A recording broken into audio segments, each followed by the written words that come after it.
Parou ou estacionou? E aí, futuro motorista, você sabe a diferença? 90% das pessoas não sabem, erram e tomam multa de bobeira. Agora começa a parte 3, né? A aula 3 de uma aula de legislação muito completa que eu tô passando aqui para vocês. Já passei a primeira e a segunda parte, agora é a terceira. Então, se você não viu as outras duas, recomendo que vá lá e assista elas primeiro, tá bom? Bem-vindo à questão de prova do Detran, eu sou a professora Melissa. E aqui no canal, segunda, quarta e sexta, 8 horas da noite, tem aula ao vivo aqui comigo, se inscreve, participe. Terça, quinta e sábado tem conteúdo sobre tudo que você precisa para se preparar para a prova do Detran. E no domingo, eu tiro o domingo para tirar as dúvidas, as principais dúvidas que chegam aí para mim no WhatsApp e aqui no YouTube também. Vamos lá, futuro motorista, começar a nossa aula. Primeiro tópico que a gente vai falar é sobre parada e estacionamento. Entenda o que é parada, o que é estacionamento, para que você saiba responder as questões lá na hora da prova. E também quando você pegar a sua CNH que for dirigir, para você evitar receber multas, certo? Então, o que é a parada? É a imobilização do veículo pelo tempo estritamente necessário para embarque e desembarque. Exemplos corretos, turma. Embarque e desembarque, né? Apenas o tempo necessário da pessoa sair ou entrar. E quando deixa de ser parada?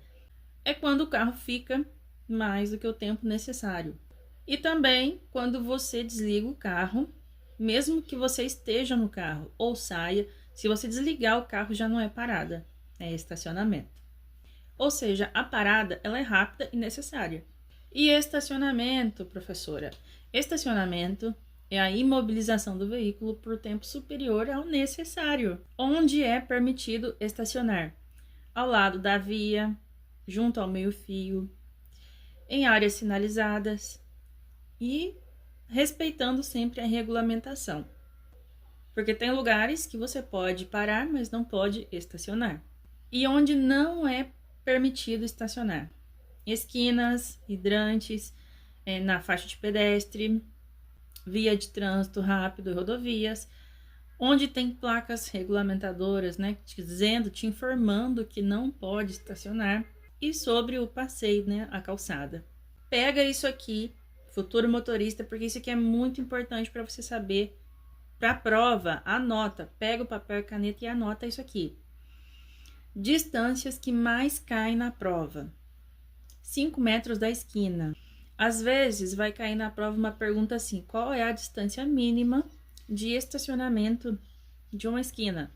Você tem que ter no mínimo 5 metros de distância, tá bom? Distância de hidrante, 5 metros. Distância de placa de pare, 15 metros. Distância de ponto de ônibus, 10 metros. E distância do meio-fio, 50 centímetros, até 50 centímetros. Mais que isso já é infração, tá bom? Estacionar em local proibido é infração média e você vai perder aí 4 pontos na sua CNH. Estacionar em vaga exclusiva para deficientes. Por favor, futuro motorista, não faça isso.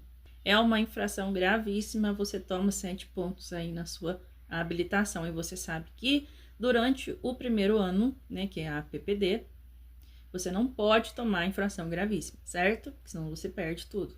Entendeu a diferença entre parada e estacionamento? Entendeu as regrinhas de distância? Então não erra na hora da prova. Qualquer dúvida, você pode deixar na descrição, que todo domingo eu faço um vídeo só respondendo a dúvida dos meus alunos, tá bom?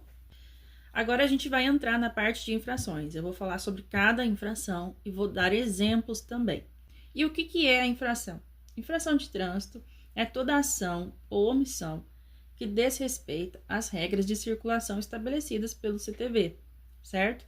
A infração leve é a de menor gravidade e você leva 3 pontos. Exemplo 1, dirigir sem o porte dos documentos obrigatórios. Com certeza, infração leve. Estacionar veículos em acostamentos. Os acostamentos não foi feito para estacionar, foi feitos para saídas de emergência, certo? Estacionar o veículo afastado da guia entre 50 centímetros a 1 metro. Acabei de falar, né, no banner anterior. usar buzina em locais e horários proibidos pela sinalização e usar farol alto em vias providas de iluminação pública. Farol alto, onde já tem iluminação, também é infração.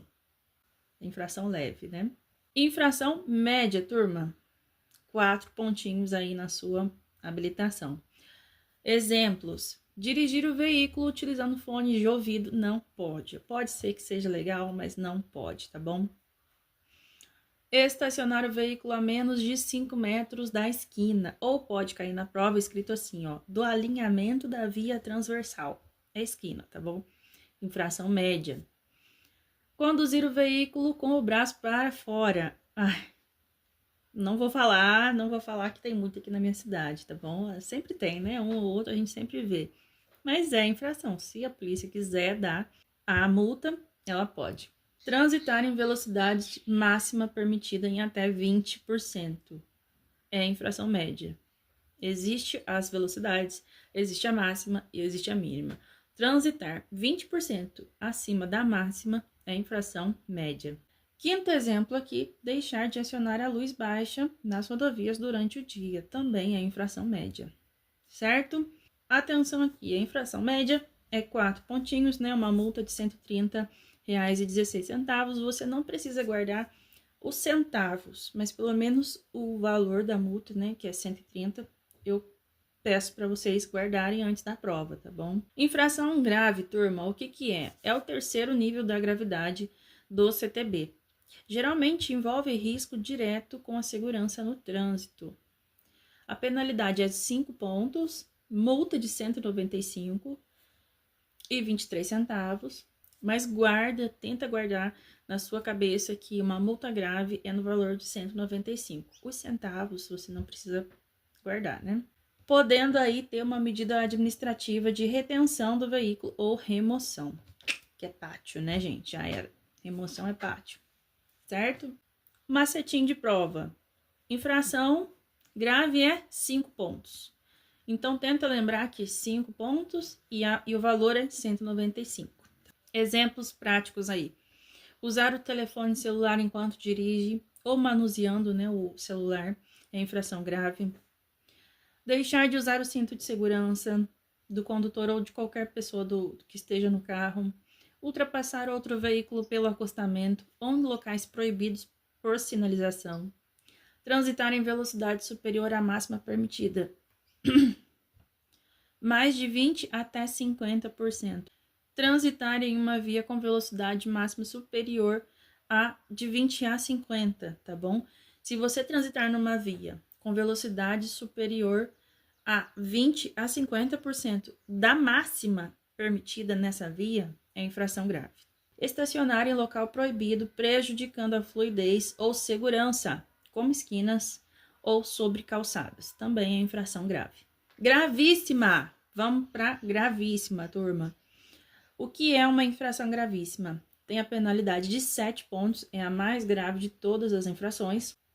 A multa é de 293, podendo ser multiplicado de 3 até 60 vezes. Medida administrativa é suspensão imediata e podendo aí ser também remoção do veículo. Como eu sempre falo, não precisa lembrar dos centavos, mas guarda pelo menos que infração gravíssima, 7 pontos, valor de 293. Exemplos. Dirigir sob influência de álcool, gravíssima, multiplicada por 10. Exemplo número 2 aí, recusar o teste do bafômetro ou exame clínico, também infração gravíssima, multiplicada por 10, e você vai ser suspenso por 12 meses, que é um castigo, né? A suspensão varia aí de 6 meses a 12 meses, e depois você faz a reciclagem e pode voltar a dirigir. Disputar racha. Eu não vou falar que aqui na minha cidade tem, tá? Mas disputar racha corrida em via pública também é uma infração gravíssima, com suspensão e apreensão do veículo. Esse apreensão ele não existe mais, agora é só remoção, tá bom? Remoção ou retenção. Retenção é quando você pode resolver o problema ali na hora. Remoção é pátio, já era. Então, nesse caso aqui de disputar corrida, é remoção, pátio. Avançar o sinal vermelho do semáforo em qualquer situação. Uma vez eu vi uma pergunta que era assim, se a pessoa tiver alguma urgência, ver algum perigo, pode passar no sinal vermelho sem receber essa infração? Não, gente. Infelizmente, qualquer situação, seja ela boa, ruim, de perigo ou não, se você passar no sinal vermelho, vai receber a multa. Transitar em velocidade superior à máxima em 50%. Mais que 50% da máxima também é infração gravíssima, multiplicada por 3, e uma suspensão aí imediata. Então, lembre-se, para você que está fazendo reciclagem, ou para você que vai ser motorista mesmo, está tirando a sua habilitação, vai passar na prova do Detran, dirigir com responsabilidade é a melhor opção. A vida não tem replay, então é sempre bom a gente optar por fazer o que é certo. Bom, turma, agora a gente entrou na parte de classificação dos veículos. Cai na prova, pode ser que caia na sua, geralmente uma ou duas perguntas aí sobre isso cai, então é bom dar uma revisada, saber pelo menos um pouco sobre isso. Os veículos, eles são classificados em 3 tópicos: categoria, espécie e tração. Vamos ver cada um aqui agora. Quando a gente falar em categoria, se faça a pergunta de quem é o veículo. Isso vai facilitar você a entender lá na hora da prova e responder a opção certa. Categoria: de quem é o veículo. Pode ser oficial, que são órgãos e entidades do governo; particular, que é o de uso privado de pessoas físicas ou jurídicas; de aluguel, atividade remunerada, né? De transporte ou passageiro de cargas, que é o táxi; e o de aprendizagem, que é o de veículo da autoescola. Quanto à espécie, você se faz a pergunta: para que o veículo foi feito? Quando aparecer, anota isso, tá bom? Escreve classificação dos veículos. Espécie, põe um tracinho, escreve a pergunta: para que o veículo foi feito? Isso vai te fazer ajudar a entender a pergunta e a resposta lá na hora da prova. Vamos lá. De passageiros, transporte de pessoas. De carga, transporte de mercadorias. Caminhão, caminhonete, reboque. Misto, transporte de pessoas e de cargas. Caminhonete de cabine dupla ou doblô. De competição, utilizada apenas para a pista de corrida. Carro da Fórmula 1, carro de corrida.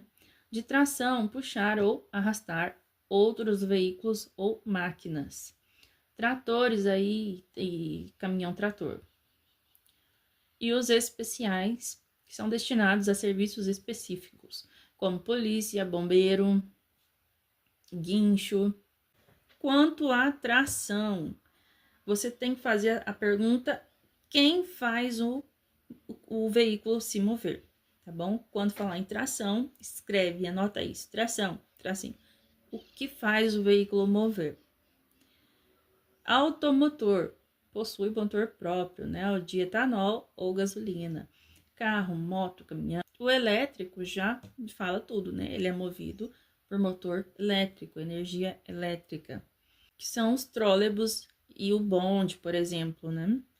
De propulsão humana, movido pelo ser humano, a bicicleta e o carrinho de mão. Esse carrinho de mão aí eu tenho, hein, gente? Esse eu tenho, a bicicleta, carrinho de mão.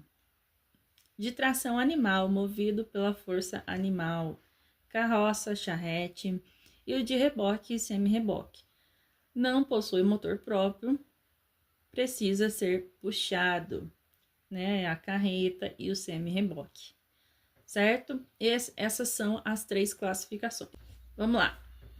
Agora a gente entrou aqui na parte de sistemas de pontuação de CNH. Turma, segunda, quarta e sexta, 8 horas da noite, eu faço uma aula ao vivo corrigindo uma prova com 30 questões. É muito gostoso de fazer essa live, é muito legal. Se inscreva, participe. E se você ficou com alguma dúvida aqui dessa aula, deixa aí nos comentários que domingo eu respondo para vocês, tá bom?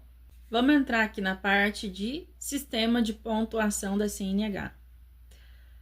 Como a CNH funciona na prática? Toda CNH possui um limite de pontos. Isso daqui cai na prova. Anota, presta atenção. Se ficou alguma dúvida, deixa aí nos comentários, porque isso aqui cai na prova.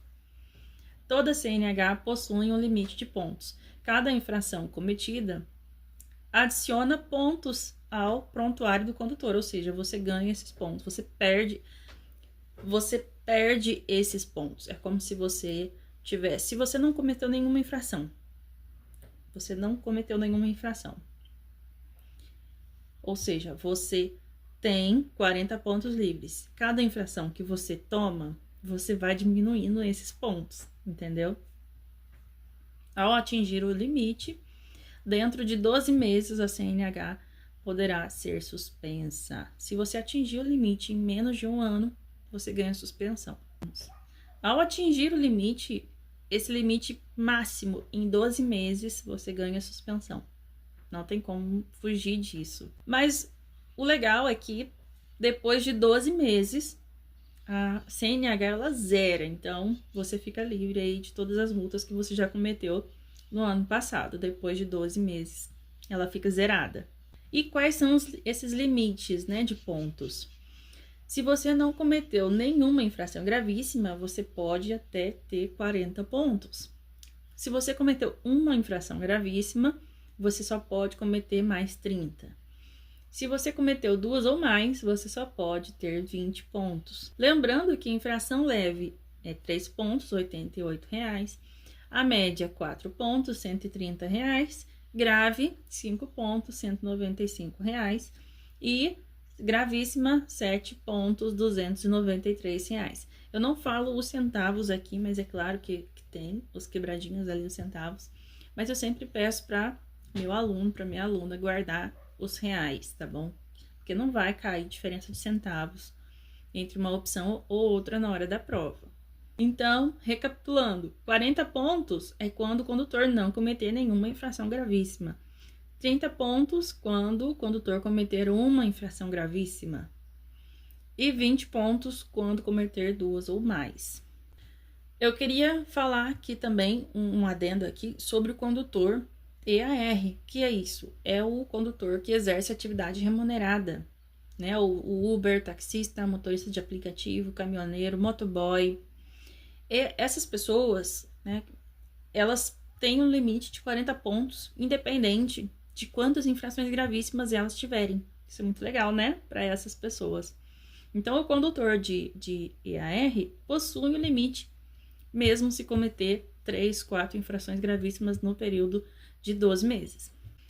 Então, mesmo se ele cometer 3 infrações gravíssimas, ele vai poder continuar chegando até 40 pontos na habilitação. Agora, existem as infrações que são autossuspensivas, como, por exemplo, dirigir embriagado. Se esse condutor for pego dirigindo embriagado, leva suspensão na hora. E agora eu quero também falar com vocês, dar um adendo aqui, sobre essas infrações autossuspensivas. É muito interessante também você saber se preparar para a prova com esse tema aqui. São infrações que geram suspensão da CNH, mesmo sem atingir o limite de pontos. Entendeu? Lei seca, por exemplo. Dirigir sob influência de álcool ou de qualquer outra substância psíquica. Recusar o teste do bafômetro. Participar de racha. Velocidade máxima, velocidade acima de 50% do limite máximo da via. Manobras perigosas, né? Arriscando aí o trânsito e a vida das outras pessoas. São infrações que para todas as categorias, para todas as pessoas, são infrações autossuspensivas. Essa foi a parte 3 da nossa aula de legislação. Agora vai ter a última parte com o último conteúdo aí sobre essa aula muito completa de legislação que eu fiz. Então, até por isso que eu dividi em 4 partes. Se para você essa aula te ajudou, deixa aí nos comentários, que para mim vai ser muito legal saber sua opinião, se te ajudou. Segunda, quarta e sexta, 8 horas, tem aula ao vivo. Eu adoro estar ao vivo aí com os meus alunos para tirar dúvidas e corrigir, né, uma prova junto com vocês. Então, já se inscreva, participe lá comigo, tá bom? Até a próxima aula!